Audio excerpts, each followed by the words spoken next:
తెలంగాణ ప్రజలను మభ్యపెట్టి 420 హామీలు ఇచ్చి కాంగ్రెస్ పార్టీ మోసం చేసింది అని మాజీ చీఫ్ విప్ దాస్యం వినయ్ భాస్కర్ అన్నారు. హన్మకొండ జిల్లా పార్టీ కార్యాలయంలో ఏర్పాటు చేసిన విలేకరుల సమావేశంలో ఆయన మాట్లాడుతూ గ్రామ వార్డు సభల పేరిట, దరఖాస్తుల పేరిట, సర్వేల పేరిట కాంగ్రెస్ పార్టీ కాలయాపన చేస్తుందని అన్నారు.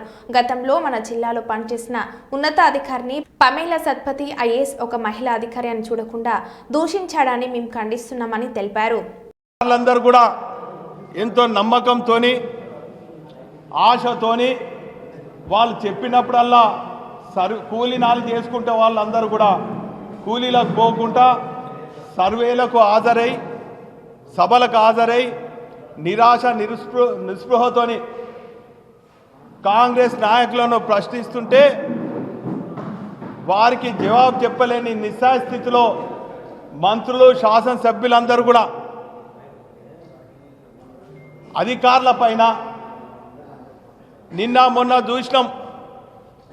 4 రోజుల నుంచి గ్రామ సభలు జరుగుతుంటే కలెక్టర్లను దూషించడం.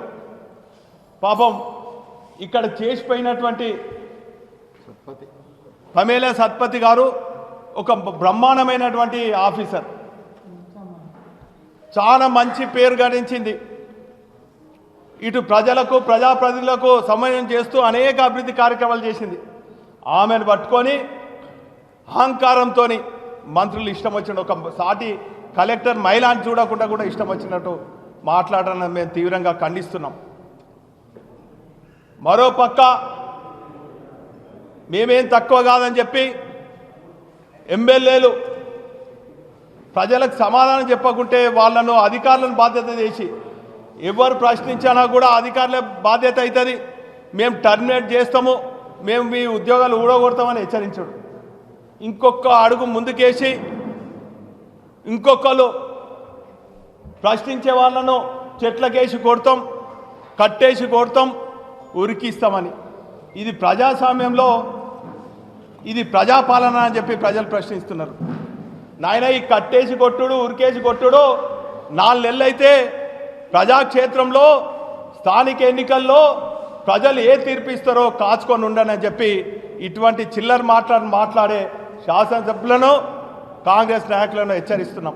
ఇప్పటికైనా ప్రజాప్రతినిధులుగా ఎన్ని గాలిలో గెలిచినటువంటి మీరు ప్రజలకు ఇచ్చినటువంటి హామీలు మీరు నెరవేర్చాలి.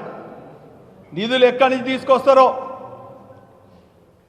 ఇచ్చినటువంటి 420 హామీలు మీరు నెరవేర్చాలి.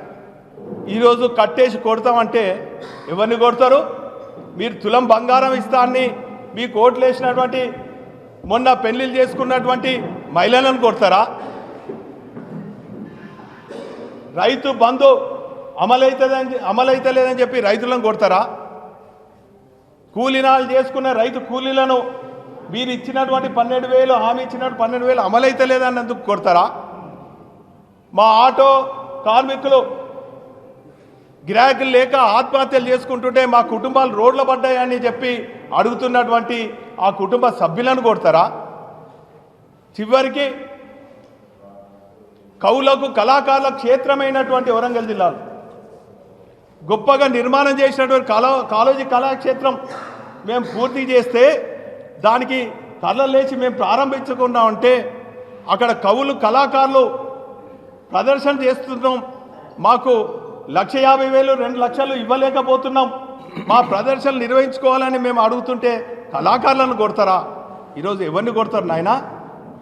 ఎవరిని కొడతారు, ఎవరు కొడతారు, ఎవరిని తిడతారు అనేది అతి త్వరలో స్థానిక ఓపికతో ఉండండి.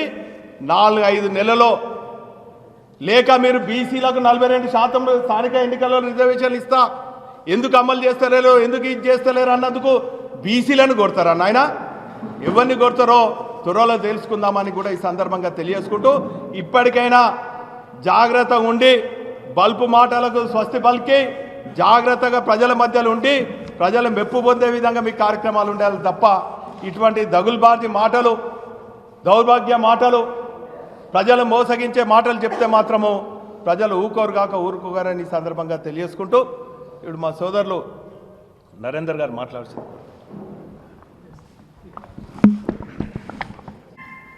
తెలంగాణ రాష్ట్రం పచ్చని పొలాలతోటి సిరి సంపదలతోటి వెదజిల్లేటువంటి తెలంగాణను చిత్రిన్నం చేసి విచ్ఛిన్నం చేసి